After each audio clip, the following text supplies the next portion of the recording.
Olá, boa tarde. Está no ar o Gazeta News. Quarta-feira, 21 de julho de 2010. Caso Bruno já está sob análise da perícia de São Paulo. O corpo encontrado carbonizado na cidade de Cachoeira Paulista, interior do estado. Um exame de DNA vai revelar se o corpo é de Elisa Samúdio. O resultado sai em 5 dias. Em Minas Gerais, a suposta amante do goleiro Bruno, Fernanda Gomes, confirmou em depoimento que cuidou do bebê de Elisa Samúdio, mas que não a conhecia e nem a encontrou naquela ocasião. Fernanda continua sendo investigada por participação no sequestro de Elisa. A polícia de Minas Gerais informou que o laudo preliminar do IML descarta que Luiz Henrique Romão, Macarrão, tenha sido agredido durante o depoimento. A acusação era do próprio advogado dele, que pediu o exame de corpo de delito. O laudo final sai em 10 dias. O caso Mércia, dados do sigilo telefônico de Misael Bispo de Souza revelam que ele ligou mais de 40 vezes para Mércia Nakashima entre os dias 1º de maio e 7 de junho e apenas 3 vezes na data do desaparecimento, em 23 de maio. As informações constam no depoimento em que Misael prestou ontem à Polícia Civil. De acordo com a polícia, a quebra de sigilo telefônico revelou ainda que no dia em que a advogada Mércia Nakashima teria sido morta, Misael teria telefonado 16 vezes para o vigia Evandro Bezerra da Silva. A polícia acredita que Evandro teria participado do crime. No depoimento, Misael não explicou o motivo das ligações para o vigia. O delegado Antônio Jolim revelou que existe uma nova prova da participação de Evandro no assassinato. Segundo ele, o vigia falou que ao deixar a cena do crime, viu um carro da PM e a Polícia Militar confirma ter atendido uma ocorrência na região. O episódio prova que Evandro passou pelo local dando carona a Misael, que estaria deixando a região da represa de Nazaré Paulista, onde o corpo de Mércia Nakashima foi encontrado em 11 de junho. Com base nessa prova, Misael deve ser indiciado formalmente por homicídio doloso triplamente qualificado e ocultação de cadáver. Começam a funcionar a partir de sexta-feira em 5 aeroportos do país os juizados especiais cíveis para analisar casos que envolvam atrasos e cancelamento de voos, extravio, violação ou furto de bagagens. Esses problemas poderão ser resolvidos sem a presença de um advogado. A decisão do Conselho Nacional de Justiça de instalar juizados especiais surgiu após a constatação de que a Agência Nacional de Aviação, a ANAC, e a Infraero não estão conseguindo atender a demanda de reclamações dos passageiros. Funcionários e conciliadores vão trabalhar 24 horas por dia, subordinados a um juiz. Os postos vão funcionar nos aeroportos de Congonhas e Guarulhos, em São Paulo, Galeão e Santos Dumont, no Rio de Janeiro, e Juscelino Kubitschek, em Brasília. No caso de não haver conciliação, será aberto o processo. São Paulo ganha mais 22 radares de velocidade em 17 pontos diferentes da cidade. 5 aparelhos vão voltar a funcionar na Marginal Tietê. Os radares da Marginal Tietê foram desligados durante a ampliação da pista. A Companhia de Engenharia de Tráfego informou que os aparelhos só vão funcionar depois de 28 de julho, quando a sinalização local for concluída. Os novos radares fazem parte do maior lote anunciado neste ano pela CET. Os outros aparelhos estão concentrados na região central e em corredores de ônibus. O Sistema Único de Saúde vai expandir a distribuição gratuita da vacina contra a hepatite B.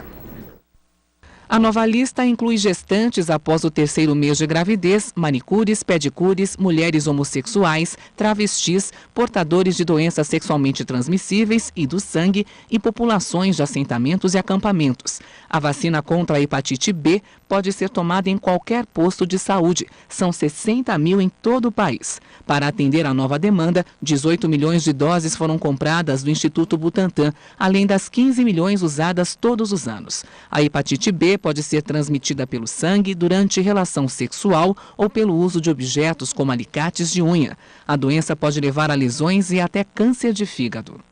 O inverno rigoroso na América do Sul já matou mais de 80 pessoas em 8 países, 9 delas no Brasil. Só na Argentina, país mais afetado pela onda de frio, pelo menos 13 pessoas morreram de hipotermia e 30 devido a problemas no sistema de calefação. A Bolívia registrou 18 mortes. O frio também matou 2 pessoas em Santiago, capital chilena, o mesmo número de mortos registrado no Uruguai. No Paraguai, a polícia da capital Assunção afirma que as baixas temperaturas deixaram pelo menos 12 mortos. As equipes de emergência trabalham para tentar levar para abrigos os moradores de rua, as maiores vítimas dessa onda de frio. No norte do país, cerca de 1.000 cabeças de gado morreram devido ao frio, que também prejudicou as colheitas. Dezenas de pessoas morreram em decorrência de pneumonia e outras doenças respiratórias no Peru, de acordo com oficiais da saúde. A onda de frio lota os hospitais do país com pacientes que sofrem de doenças respiratórias. Os mais vulneráveis são as crianças e os idosos. Previsão do tempo: uma massa de ar seco ainda predomina sobre São Paulo. Amanhã à tarde, a umidade do ar pode ficar abaixo de 30%, o que caracteriza estado de atenção. Nesse caso, a Organização Mundial da Saúde recomenda que as pessoas bebam bastante líquido e evitem exercícios físicos das 11 da manhã às 3 da tarde. O tempo segue firme com sol amanhã. Os termômetros vão chegar aos 29 graus. Na sexta, o sol ainda predomina, mas com a aproximação de uma frente fria, são previstas pancadas de chuva ao anoitecer. No sábado, a frente fria começa a se afastar, chove fraco pela manhã e no fim do dia. Os termômetros não passam dos 23 graus. O domingo amanhece com névoa e frio. O ar seco volta a predominar ainda pela manhã, as nuvens diminuem e o tempo volta a abrir. Já passa de 700 o número de mortos na China em consequência das fortes chuvas que atingem o país. Outras 347 pessoas estão desaparecidas. Enchentes e deslizamentos de terra vêm destruindo vilas e províncias, principalmente no sul da China. A situação ainda pode piorar com a chegada de uma nova tempestade tropical esperada para amanhã. O governo local pediu aos moradores das áreas de risco que permaneçam em casa. Esta é a pior temporada de chuvas desde 1998. Explosão em central hidrelétrica na Rússia deixa 2 mortos e 2 feridos. O governo russo acredita que a ação foi um atentado terrorista de um grupo insurgente muçulmano. Os ataques aconteceram na região do Cáucaso, local de conflitos entre o exército russo e separatistas chechenos. Em visita à Coreia do Sul nesta quarta-feira, Hillary Clinton, secretária de Estado americana, anunciou novas sanções à Coreia do Norte. Entre as medidas estão o congelamento dos bens de bancos e cidadãos envolvidos com a compra de material nuclear, além da restrição do acesso de diplomatas norte-coreanos aos Estados Unidos. A relação entre as duas Coreias piorou após o ataque de Pyongyang a uma embarcação sul-coreana ocorrido em março. Na ocasião, 46 pessoas morreram.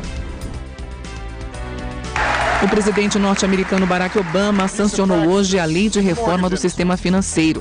Essa é a maior regulamentação desde a década de 30. O objetivo é proteger e evitar que os contribuintes arquem com os prejuízos causados por especuladores. Obama ainda acrescentou que a reforma vai impedir os abusos e excessos que quase destruíram o sistema financeiro norte-americano em referência à crise que abalou os mercados entre 2008 e 2009. Descoberta arqueológica no México. Pesquisadores encontram objetos históricos do período anterior à chegada dos europeus às Américas. Os artefatos foram descobertos no subsolo do Palácio Belas Artes, na Cidade do México, durante um trabalho de restauração no prédio. Objetos como jarros, tigelas e joias usadas para rituais agrícolas foram todos classificados como pertencentes ao último estágio do período pré-hispânico, anterior à conquista espanhola no México em 1521. Pelo menos 10 esqueletos foram encontrados. Alguns pratos de influência oriental e, portanto, do período colonial também foram descobertos no local. As peças estão em processo de análise e registro. Vendo os ingressos para a apresentação dos roqueiros ingleses do Echo and the Bunnymen em 11 de outubro no Credit Card Hall em São Paulo. Os preços variam de R$ 60 meia entrada a R$ 250. O Dark Rock do Echo and the Bunnymen encerra o Gazeta News de hoje. Tenham um ótimo fim de tarde. Fate up against your way.